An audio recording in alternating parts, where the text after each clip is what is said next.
Hello everyone, welcome on my channel Alex Shares.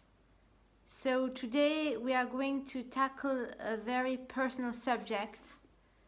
Well, I have been hesitating to tackle very personal subjects on this channel, but I thought that this would be useful for you all. So I decided to talk about my personal issues on this channel. I want to talk about psychology also, which is one of my main interests. I mean, I've always wanted to learn psychology also in university. However, I did like economic studies because I thought it was easier to have a career in a bank or so. So I just gave up my idea of studying psychology. However, I think this is a very fascinating subject, and also I have had my personal issues in psychology. I mean, mine were obsessive compulsive behavior. So in this video today, I'm going to address the subject and also explain to you how I overcame this problem, because I was subject to a lot of obsessive compulsive behaviors, and I will explain to you what was my secret. I mean, how I just managed to stop these habits that were like poisoning my life and taking me a lot of time every day, because I had to check everything. I mean, like, for example, I will give you an example. I had to check like envelopes. Every time I wanted to send a letter, I mean, I had to check inside the envelope. I mean, I was literally looking into the envelope to check whether it was full, or I mean, whether there were other things inside the envelope that I had left there by mistake. And so I was looking at the corners of the envelope, and it was kind of ridiculous, and I was wasting a lot of time like that. And also checking like doors, of course, that's classical. I was checking whether the door was closed like 10 times, 20 times, and going back, I mean up the stairs, to check once again. And I was kind of losing always my time and kind of late every time. So also like classical water, always thinking that I left the water open and that it was going to drown, I mean, and damage the place. And naturally, electrical appliances, I was always convinced that I left the light open, but that's not so serious. But I mean, the oven or like anything electrical, and lots of things like that. I always was thinking like 10 times and getting over it, going over it again and again and again. And also exams, like I did my exams in university, and I was like doing it over and over again, checking whether I had the right, I was not sure whether I did tick the right answers, and whether I had the right, I mean, whether I understood right, and I was going through the exam, I mean, all over again. It was like exhausting. So this was going on for years, and I noticed that it was especially strong when I experienced like periods of anxiousness, of anxiety. I mean, it was especially strong when I was like in periods of stress, and when I was in doubt, or when there was like a stake, and that I was doing, for example, my exams or anything very important to me. Then this was like waking up and taking my whole space, and I mean, I was constantly checking and constantly worrying. I mean, it was not a life. I mean, I could not enjoy myself because I was always checking and checking again and again, and it could last for hours. I mean, in my head, I kind of obsessing, like the obsessive compulsive behavior. So I could not control myself anymore. I had to check again and again. I mean, I could not say stop. So I had the impression that I was just a victim, that I had to, I could not say no. I mean, I had to do it. And so what changed my my life, I mean my habits, was this book actually, which I have here, because I started doing some research on the topic. I mean, that's always a good thing, I think, when you have a problem. I mean, I always recommend to do some research. Look at videos that are similar, people who have the same problems that you have. I mean, look at other experiences, ask around you, read books. I mean, that has always helped me a lot to question around me. I mean, to look at programs, maybe shows, documentaries, to read books about the subject. And there, so in this bookshop in London, I found this book, Obsessive Compulsive Disorder, Oxford University Press. And this book saved my life, by Fred Penzel, PhD, Oxford University Press, 2000. A complete guide to getting well and staying well. So this is the book, a complete guide to being well, getting well and staying well. So I read this book, and it was kind of not a bit boring, I must say. It's a big book, like academic book, but it showed how the brain worked. So it helped me consider it as a physical instance. I mean, not only a mental problem, but only like biology was working. So I understood better why I did not have control on it. It was not anymore like abstract. I could figure out really what was going on in the brain. So this shows really what is going on in the brain, and how some parts of the brains get more and more active. Like when you're obsessing about something, then it gets colored. I mean, they have like markers, and they can check whether some part of the brain are really super active. And so, I mean, I learned about behavioral therapy. And what is behavioral therapy? Is not understanding the cause, why you do that. I mean, not going under the skin of why exactly you do that, and what is your history, and what are the reasons behind it, and what, maybe it's your parents or grandparents or whatever, or your childhood that is the reason for that. No, I mean, I understood that I didn't have to tackle all those problems, I mean the source, and have to understand why. That was the first, I mean, relief for me. Because otherwise, if you try to understand why, it could take you like 10 years to get to the bottom of it, to the source, to the root.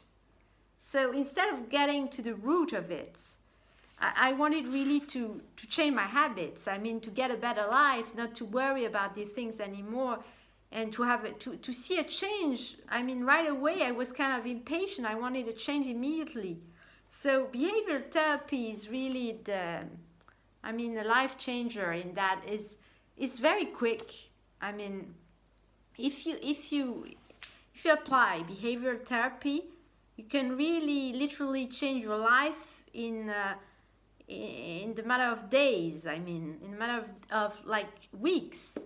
So I applied these rules, and for example, what really changed, I mean, a secret I discovered in this book was that, when I had a doubt, like I thought that the door was not locked, or that I had left the water, the tap open, or anything like that. I was constantly obsessing about it, and I succumbed to the obsessions.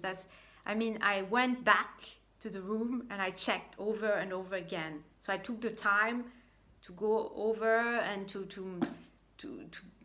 go back to the place and check whether it was really open, whether it was and every time, no, of course, the door was locked. I mean, there was no water, but it was a waste of time, so I had to check.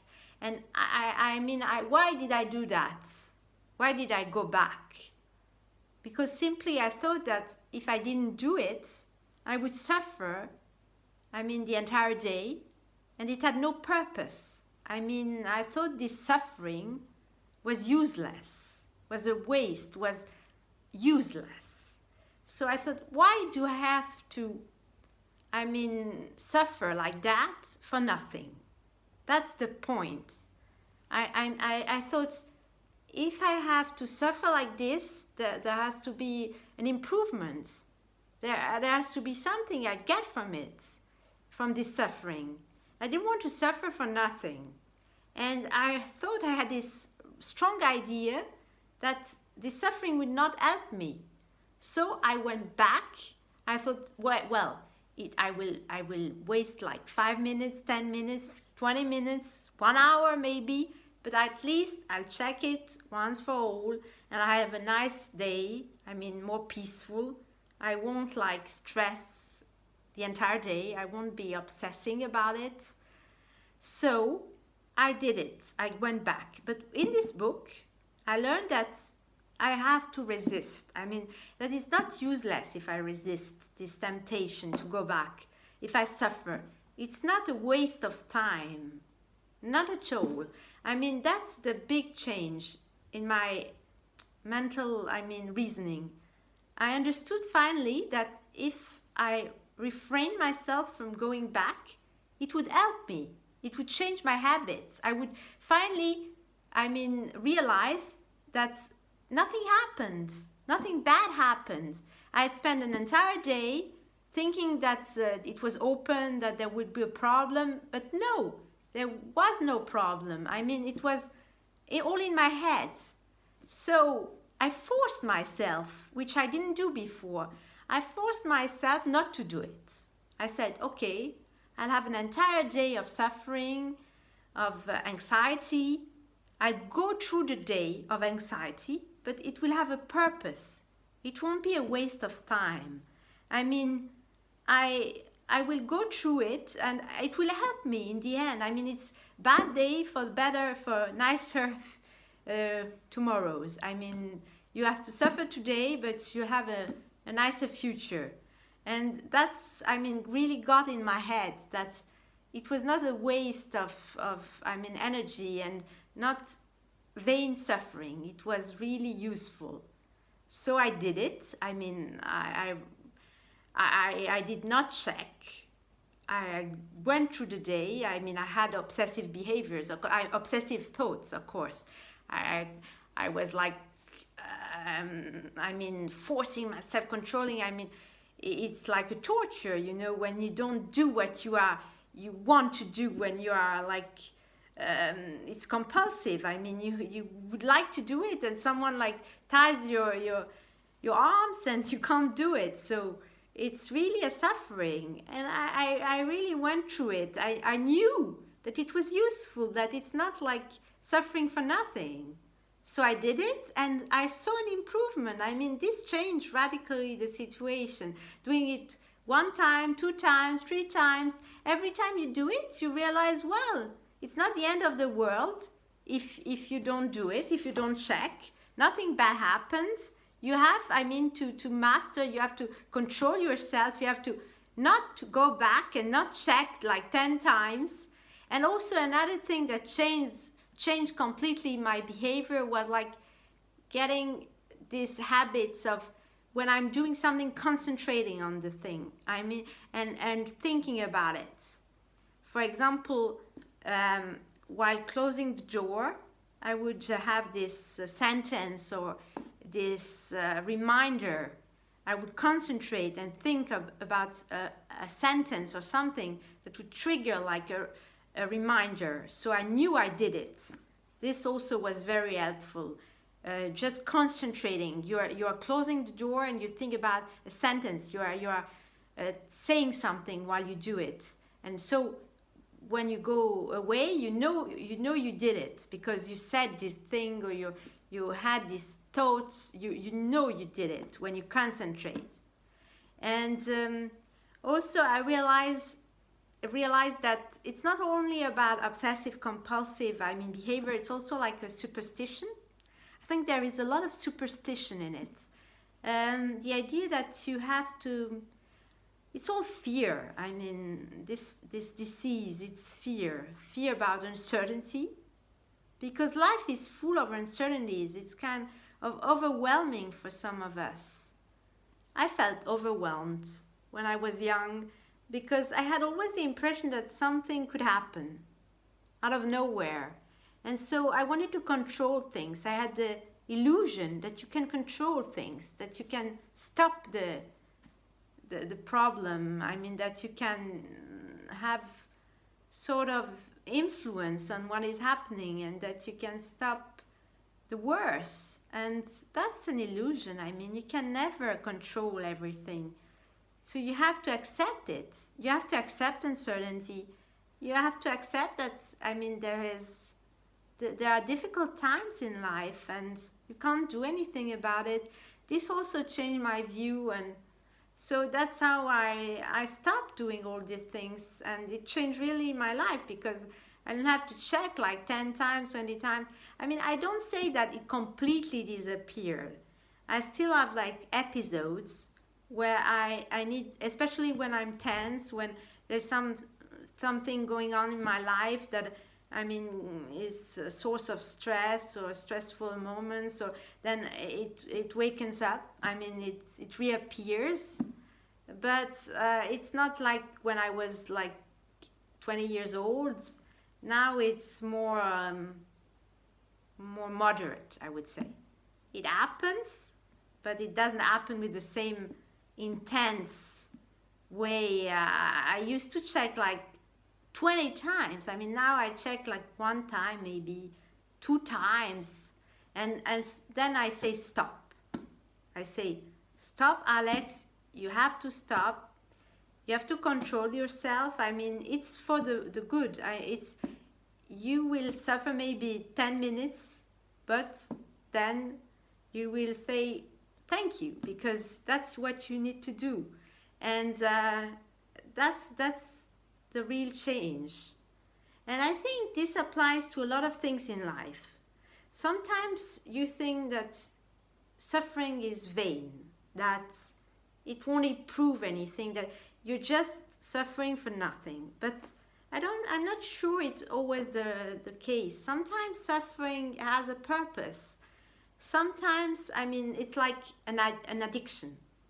When you have an addiction, it's you think that it's not worth anything, that you have to succumb, and that's the way that's the way to do, and you will be more happy that way. But that's not really the truth. I mean, if you resist, sometimes it's much better for you in the future. So sometimes you have to resist, you have to suffer in life. If you want happier times in the future, you have to endure. And you have to be patient. You have to understand that these difficult times are there to help you. Because your brain, I mean, works that way. Your brain evolves. Your brain is not that thing that it's unmovable. You are constantly working on your brain. Everything you do has an influence on your brain. And stopping these bad behaviors has an influence on your brain. Stopping like an addiction, I mean, stopping falling into the traps has an influence on your brain. So that's a thing to consider.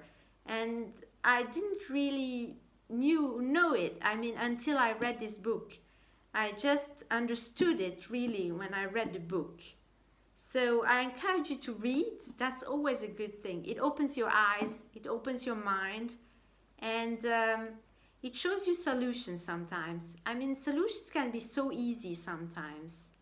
I never thought that the answer to my problems, to my obsessive compulsive behavior, would be just like a few sentences, a few paragraphs, I mean, in a book. I thought that would require like a psychoanalysis for years or understanding the root of it. Not at all. Behavioral therapy was the answer, and behavioral therapy is like magic sometimes. So I would never have heard about behavioral therapy if I had not read this book, if I had not found this book. So I encourage you to, when you have a problem, I mean, to read around it, to watch videos about it, and maybe the solution is around the corner. Maybe it's much easier than you think. Maybe it will take only a week to solve a major issue. So some very difficult problems don't always require years. It's not because something is huge that it will take years to overcome. Sometimes a simple sentence, sometimes a simple encounter, sometimes a simple book. I mean, sometimes anything very important, or something that makes a mark in your head can make the difference. It's only about finding the real reply to what you're going through. The real, I mean, thing that is corresponding to your situation. And it's only when you look around, that you will find this real specific reply to your problem. So it's not by ignoring it or by trying to, I mean, distract yourself. Sometimes it's really, you have to go to look your anxiety in the eyes. You have to really try to understand it. I know it's hard. No, maybe you want to do something else. You want to watch a film, anything. But go through these difficult moments. It will help you for future times, for better times, for happier times. Suffering can sometimes be very, very, very useful. And that's the main big lesson that I learned, that I was not aware of. I didn't know that suffering could be useful. So thank you for watching. I hope this will be helpful. Sorry about the lighting, but I thought this was very intimate, and I felt more comfortable in talking to you in this dark, I mean, intimate light. I think this helps me to tell you about these very intimate issues that I had in my past while I was in university. Thank you so much for watching, and please subscribe. It will help me do more videos like this, and maybe help some of you if you have experienced the same problems. Thank you so much. Bye bye.